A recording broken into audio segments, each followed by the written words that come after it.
తమ యూనియన్ నేతలను చర్చల పేరిట పిలిచి ఈ ప్రభుత్వం అవమానిస్తుందే తప్ప న్యాయమైన తమ డిమాండ్లను పరిష్కరించాలనే చిత్తశుద్ది ఏమాత్రం లేదని, ఏదేమైనా తమ ప్రధానమైన డిమాండ్లను ప్రభుత్వం పరిష్కరించే వరకు సమ్మెను ఉధృతం చేస్తాం తప్ప తగ్గే ప్రసక్తే లేదని anganwadi workers and helpers union జిల్లా అధ్యక్షురాలు డి పద్మావతి హెచ్చరించారు. అంగన్వాడీ వర్కర్ల రాష్ట్ర వ్యాప్త సమ్మెలో భాగంగా సమ్మె 16వ రోజు పిఠాపురం మహారాజాకోటలో గల ఎమ్మెల్యే పెండం దొరబాబు ఇంటిని ముట్టడి కార్యక్రమం చేపట్టారు. పెద్ద ఎత్తున అంగన్వాడీ వర్కర్లు ఎమ్మెల్యే దొరబాబు ఇంటి వద్దకు చేరుకోగా పోలీసులు వారందరినీ అడ్డుకున్నారు. కాసేపటికి ఎమ్మెల్యే దొరబాబు వారి దగ్గరికి వచ్చి వారి సమస్యలు విని వారిచ్చిన వినతి పత్రం స్వీకరించారు. తప్పకుండా తమ ప్రభుత్వం న్యాయం జరిపే విధంగా కృషి చేస్తానని అన్నారు. ఈ సందర్భంగా ఎమ్మెల్యే దొరబాబు యూనియన్ జిల్లా అధ్యక్షురాలు పద్మావతి మీడియాతో మాట్లాడారు.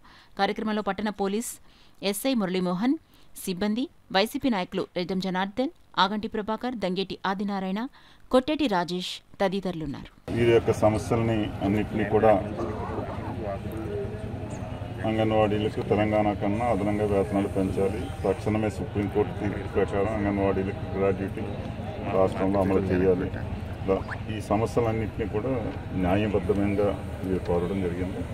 ఇది గౌరవ ముఖ్యమంత్రి జగన్మోహన్ రెడ్డి గారికి తప్పనిసరిగా ఇది వీరికి రిప్రజెంటేషన్ నేను వారి దృష్టికి తీసుకెళ్లే బాధ్యత నాదని చెప్పి మాటిస్తూ, వీరందరూ కూడా గౌరవ ముఖ్యమంత్రి జగన్మోహన్ రెడ్డి గారిని ఇప్పటి వరకు ఆ రోజులో 175 నియోజకవర్గాలకి 151 నియోజకవర్గానికి చేరువ వీరందరి సహకారంతో అధికారంలోకి వచ్చినటువంటి మేము తప్పనిసరిగా ఈ సమస్యల్ని అర్థం చేసుకుని తప్పనిసరిగా చేయవలసిన బాధ్యత మా మీద ఉంది. ఇది కంపల్సరీ వీరందరూ నాకు అక్క చెల్లెలు వీరందరినీ కూడా మరింత బాగుండాలని నేను కోరుకునే వ్యక్తిగా తప్పనిసరిగా వీరి తరపున నేను చెప్తానని చెప్పేసి చేసి తీరుతానని చెప్పేసి మేము చెప్పుకోవడం. 12వ తారీఖు నుంచి ఈ రోజుకి 16వ రోజుకి సమ్మె చేరడం జరిగింది. నిన్ననే 4వ దఫా చర్చలు పిలిచారు గవర్నమెంట్ ప్రభుత్వం.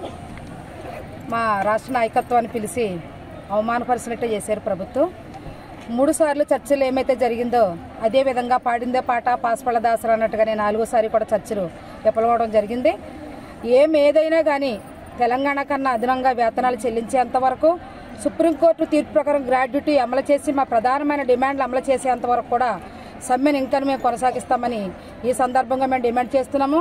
సమ్మెను ఇంకా ఉధృతం చేస్తాం తప్ప మా సమస్యలు పరిష్కరించే దిశగా ప్రభుత్వం ఆలోచించి వెంటనే మా సమస్యలు పరిష్కరించాలని ఈ సందర్భంగా డిమాండ్ చేస్తూ, ఈరోజు 16వ రోజు సమ్మె సందర్భంగా నిన్న చర్చలు విఫలం అవడం కారణంగా ఈరోజు నియోజకవర్గ ఎమ్మెల్యే ఇళ్లను ముట్టడి చేయడం జరిగింది. అదేవిధంగా రాష్ట్ర వ్యాప్తంగా ఒక భాగంగా పిఠాపురం నియోజకవర్గంలో ఎమ్మెల్యే గారు ఇల్లు ముట్టడి చేసి ఆయనకి రిప్రజెంటేషన్ ఇవ్వడం జరిగింది. ఆయన మాకు ఇది సీఎం గారి దృష్టికి తీసుకెళ్లి రిప్రజెంటేషన్ న్యాయంగానే సమస్యలు పరిష్కరించేలా చూస్తామని హామీ ఇవ్వడం జరిగింది.